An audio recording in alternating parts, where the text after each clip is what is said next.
Au sommaire aujourd'hui, Gauthier Capuçon, célèbre violoncelliste français à la notoriété internationale, en duo avec Jérôme Ducrot, pianiste émérite, et en première partie, un artiste peintre de la région paloise qui façonne ses œuvres à l'encre de Chine.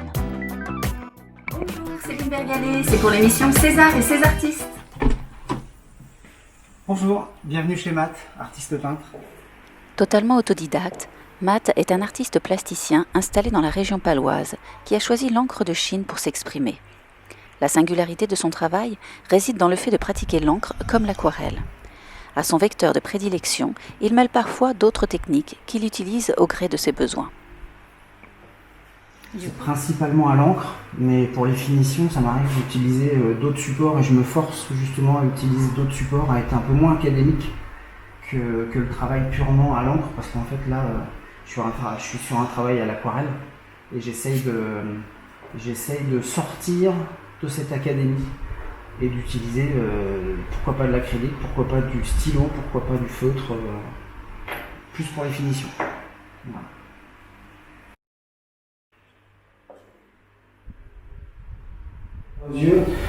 Quand je fais des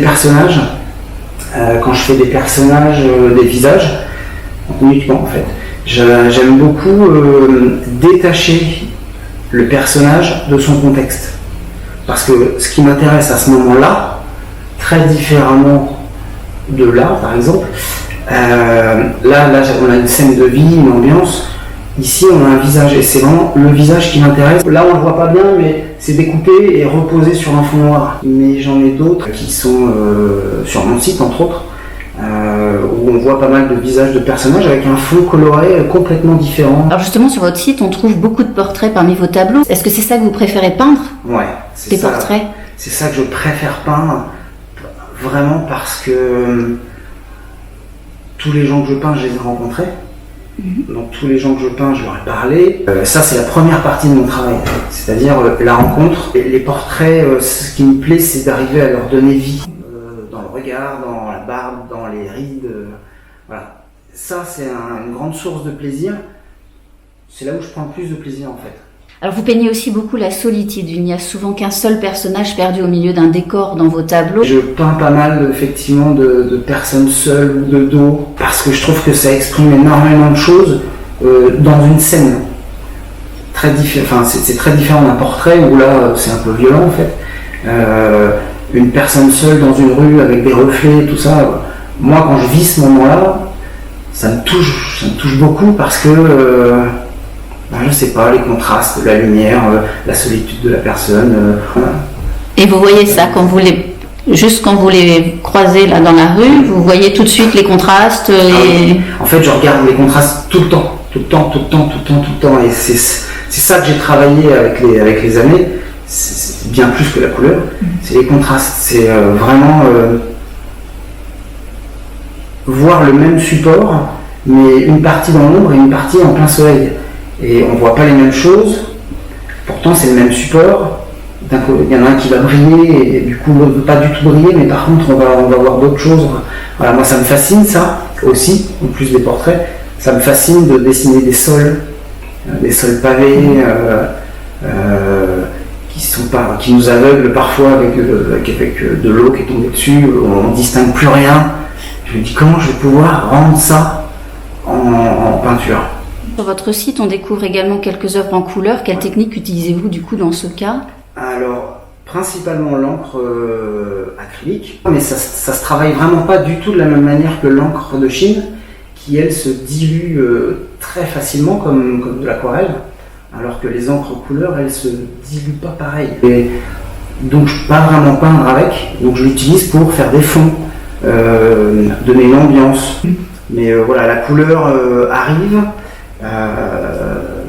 Mais doucement. Là, c'est vraiment juste une touche, mais c'est parce que je sais pas faire de la couleur en fait. C'est presque un métier en fait, un courant. Il y a les coloristes. Moi, je suis pas coloriste, je suis pas bon, et c'est comme une langue en fait. Et je connais pas cette langue. Donc, moi, mon langage, c'est plutôt les contrastes que les couleurs. Voilà, je suis beaucoup moins à l'aise avec la couleur, donc en fait elle est juste là pour égayer, remplacer un blanc par exemple, donner une ambiance, un fond, un peu comme là. Il y a quelque chose d'un peu grave sur le visage en noir et blanc, et les couleurs, les coulures, machin, vont peut-être un petit peu accentuer l'ambiance. D'où vient votre inspiration? Qu'est-ce qui booste votre esprit créatif? Ce qui va vraiment booster, c'est les voyages en fait. C'est vraiment les voyages, voir des choses très différentes de ce qu'on voit au quotidien. Ça m'inspire beaucoup parce que ça me touche. Récemment, j'étais dans un village et il y avait des gens habillés, déguisés, des chapeaux, des trucs, des foulards, des personnes âgées, tout ça. Alors là, moi, ça me met une claque en fait. Et j'ai envie de rentrer et peindre quoi. Et justement, qu'est-ce qui vous inspire? Qu'est-ce qui va attirer l'œil de l'artiste et en faire un tableau? Et ben en fait, c'est toujours un exercice. Un exercice comme un entraînement. Et ça se termine toujours par un tableau. Et alors, je me donne un challenge à chaque fois en fait. Donc ça, c'est une vraie motivation. Mais au-delà de ça, c'est les émotions en fait que j'ai pu ressentir en voyant tout de suite quelqu'un. Le côté graphique en fait de ses habits, comment il les porte. Souvent aussi la personnalité des gens qu'on devine un peu à travers leur façon d'être, et souvent des gens un peu originaux, comme lui. Alors quelle a été votre formation? Alors j'ai pas eu de formation du tout. J'ai décidé de peindre du jour au lendemain. Parce que j'ai vraiment arrêté un travail qui était devenu plus du tout épanouissant pour moi. Et donc ma motivation à ce moment-là, c'était qu'est-ce qui va m'épanouir. Et entre autres, la peinture est arrivée à ce moment-là. Et j'ai décidé de peindre des portraits. Parce que c'est ce qui m'impressionnait. D'accord, alors justement, oui. Et qu'est-ce qui fait qu'à un moment, on passe d'artiste, d'amateur à professionnel? Donc en fait, il y a eu un grand vide. Un grand vide, et que j'ai laissé s'installer en fait, le vide total. D'où le vide dans les tableaux. Ouais, surtout pour les premiers en fait. Parfois, il y a déjà des gens qui m'ont dit que ça les dérangeait. Surtout sur les tableaux de solitude. Voilà. Parce que ça leur parle. Ça les dérange, ouais, ça leur fait peur, ouais. Ça va chercher les peurs parfois chez les gens. C'est ça. Merci beaucoup, Matt. Merci à vous. C'est bon. Gauthier Capuçon, célèbre violoncelliste, était de passage à Pau pour un concert à l'initiative de Pau Béarn Cancer. L'occasion pour nous de découvrir cet artiste qui a choisi de partager sa passion au gré d'une tournée nationale d'été d'après-confinement, accompagné de Jérôme Ducrot, pianiste émérite, pour un duo aussi complice à la scène qu'à la ville. Gauthier Capuçon, Jérôme Ducrot, bonjour. Alors, ce n'est pas la première fois que vous jouez ensemble. Qu'est-ce qui vous plaît dans votre duo? Alors, Jérôme, c'est mon plus vieux complice, c'est-à-dire qu'on joue ensemble depuis que j'ai 14-15 ans, je pense, la première fois. Donc c'est une longue histoire musicale et amicale. On a joué beaucoup ensemble pendant ces quasiment 25 ans, on a fait beaucoup de tournées. J'ai découvert évidemment Jérôme tout d'abord en tant que pianiste et musicien, c'est comme ça qu'on s'est rencontrés. J'ai découvert après chez Jérôme d'autres talents, c'est un merveilleux compositeur. Et j'ai découvert ensuite Jérôme plus récemment comme arrangeur. Et puis là pour le prochain, qui s'appelle Émotion, il a arrangé la quasi-totalité du disque. Et avec des pièces que j'avais envie de jouer depuis très longtemps, mais qui n'étaient pas forcément soit pour violoncelle, orchestre et piano, soit tout simplement pour violoncelle. Donc il a fait vraiment un travail de transcription, d'orchestration et d'arrangement absolument génial. Voilà, donc c'est le résultat de presque 25 années de collaboration et je suis sûr encore au moins le double. Soyons optimistes. Alors une tournée en France dans ces conditions, c'est un privilège. Qu'est-ce qui vous a poussé à organiser cette tournée? J'ai cherché une manière finalement de pouvoir recréer ce lien fort avec le public, de pouvoir les retrouver sur scène dans cette forme-là de concert et puis finalement dans un mode un petit peu différent, de partir de partir sur les routes de France, dans les villes et les villages de France. On a la chance en France d'avoir un patrimoine extraordinaire. Donc bien évidemment ce sont des moments de partage musicaux très forts, mais ce qu'on en retient surtout avec Jérôme, c'est aussi l'immense richesse de ces rencontres humaines. Et ça, c'est très émouvant. Très émouvant aussi de voir ces rencontres qu'on a pu faire avec Jérôme, avec l'association Orchestre à l'école, une association extraordinaire qui s'occupe de 39 000 gamins partout en France, qui leur permet de jouer des instruments pendant 3 années, d'apprendre la pratique musicale ensemble. Et puis au concert, de voir qu'il y a une immense partie des gens qui viennent au concert qui ne sont jamais allés à un concert de musique classique. Et quand on voit ça avec Jérôme, quand on vit ça, quand on vient nous voir à la fin d'un concert en nous disant c'était notre premier concert de musique classique, quand on voit des familles, des gamins, des anciens, toute la famille qui est là, voilà, c'est la raison de cette tournée. Vous vous produisez aujourd'hui à Pau. C'est un concert organisé par l'association Pau Béarn Cancer. Est-ce une cause qui vous tient à cœur? Est-ce que c'est la raison de votre venue ici à Pau? Ça fait partie de votre choix? Il y a plusieurs raisons. Évidemment que c'est une cause qui me touche énormément, qui nous touche tous. Et puis plus largement, c'est aussi les soignants. Donc voilà, on est dans un spectre qui nous touche énormément. Et puis Pau a fait partie aussi de ces premières villes qui ont manifesté un grand enthousiasme. Et donc voilà, ça s'est fait de manière assez belle. Alors Gauthier, votre musique a dépassé le cadre limitant des seuls initiés de la musique classique. Est-ce une victoire pour vous? Est-ce un moteur? Est-ce pour cela que vous interprétez aussi bien des chansons populaires que des chefs-d'œuvre de compositeurs de musique classique? Mais je pense qu'il faut toujours rappeler que la musique, elle est abordable pour tous. En fait, on vit tous avec de la musique. Et la musique classique, quasiment toute la musique vient de cette musique en fait. Mais ce répertoire que l'on joue ce soir, c'est un répertoire un petit peu en 2 parties, avec une première partie où l'on a reconstitué une sonate avec 4 grands compositeurs du répertoire pour violoncelle et piano. Et puis une deuxième partie où on interprète, c'est une partie de ces œuvres que l'on a interprétées avec Jérôme pendant le confinement. Donc c'est un programme qui est très varié, qui est très riche, et d'une musique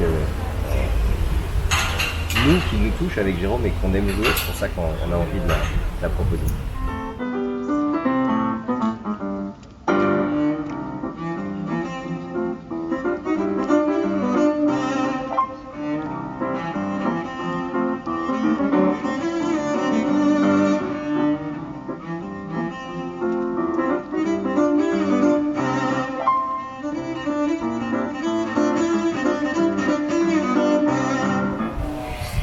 Pouvez-vous nous parler de la classe d'excellence de violoncelle que vous avez mise en place?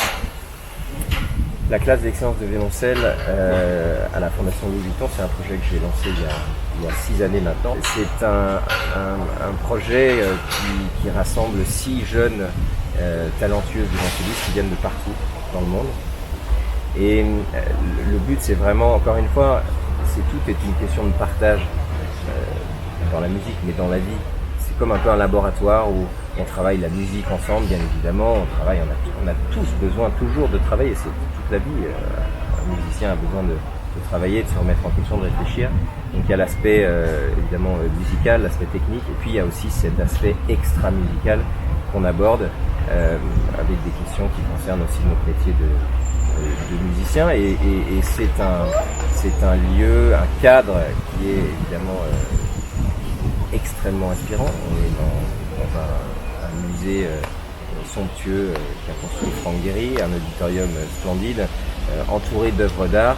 Votre prochain album, Émotion sur le 6 novembre, à quoi ressemblera-t-il? Vous nous en avez un petit peu parlé tout à l'heure. C'est un petit peu une manière de continuer cet album Intuition que l'on a fait avec Jérôme il y a maintenant quelques années. Ce sont des pièces qui nous touchent beaucoup, des pièces que j'avais envie de jouer, des pièces qui n'étaient pas forcément écrites pour violoncelle. C'est pour ça que j'ai fait appel à Jérôme pour les transcrire.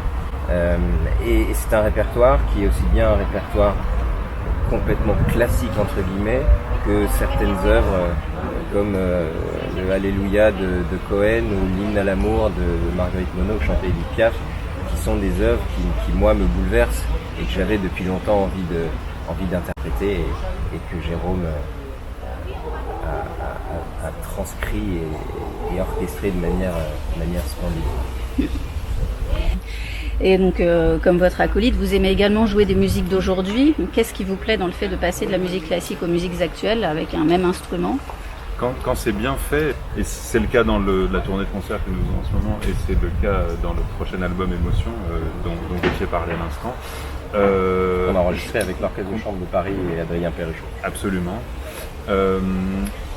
En réalité, on se rend compte que ces frontières qu'on veut absolument intercaler entre la musique populaire et la musique qu'on appelle savante ou grande musique ou je ne sais quoi, sont très poreuses et que bien souvent ça n'a même pas tellement de sens de les opposer ou de les séparer. En réalité, ces frontières-là sont un peu problématiques parce qu'elles veulent opposer des musiques et par là même elles opposent des publics ou presque, alors qu'en fait tout ça procède du même langage, ça procède des mêmes formations, des mêmes instruments de musique qui jouent, des mêmes musiciens, en l'occurrence, qui peuvent jouer l'un ou l'autre.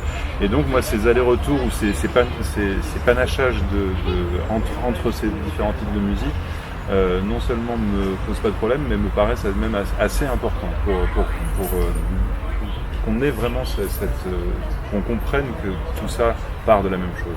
Bah, merci beaucoup en tout cas. Merci à vous. Là, Alors. quand même, je commence à sentir que c'est chaud. Ouais. Tu te concentres. Merci beaucoup. C'est moi.